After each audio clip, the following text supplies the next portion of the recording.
Bad read, he conveniently reacted. This is the way the game works. Nick Saban, just a football school. Brian Kelly, it's about academics. They're both football schools, and they both need eligible players. Max Redfield, senior, underachiever, Fiesta Bowl, sent home. He'd been beaten out in the spring by a freshman. Max Redfield, easy to get rid of. Nick Saban got rid of a guard. Why? Because Alabama's deep at guard. Who didn't Alabama get rid of? That left tackle, because they're thin at left tackle, who got in trouble in Louisiana. Who didn't Notre Dame get rid of? Young players, promising players, moving up the depth chart. The two players Notre Dame brought the hammer on.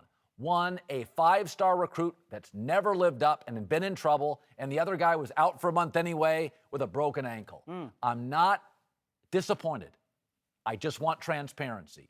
The big coaches are paid to win 10-plus games, and the reality is when they look at guys getting in trouble, they find the guys easiest to punish, and the other guys, the promising guys, the young guys, will do this internally.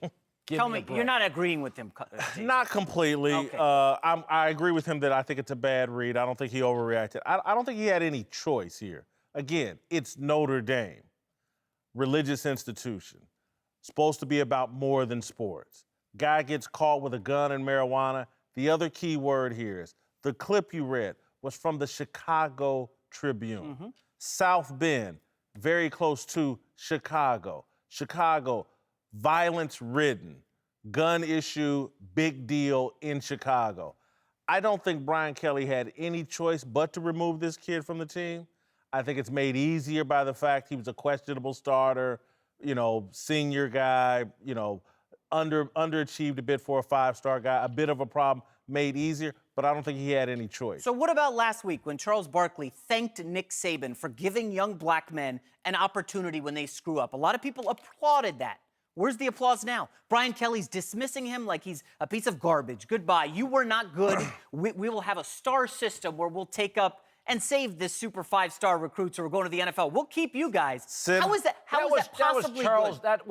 Who lauded Charles Barkley? What about Jim Harbaugh? What about Jim Harbaugh, who, when the media asked him about his suspensions, he's not talking? Why the rush to judgment by Brian Kelly? Well, it was 48 hours, and he kicked the guy kid had off a the team. gun and marijuana. I think the Barkley comments are something separate because I was one that applauded him. No, this is a young I black was the one man. that applauded him. But what I'm saying, the kid gave you trouble in a bowl game and you sent him home.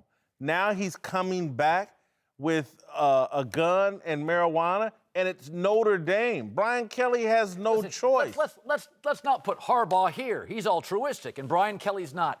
All these guys. Urban at Florida. Yes. Had dozens of guys Les in Miles trouble. at LSU. Should I bring up Jeremy Hill? I mean, geez. Pete Carroll at USC. Yeah. Mac Brown. The bottom line is here, your quarterback gets in trouble, you do it internally. You're loaded at corner, you get rid of him. These coaches have to win games. I want to add long-term, one that's last not a thing. good One last strategy. thing.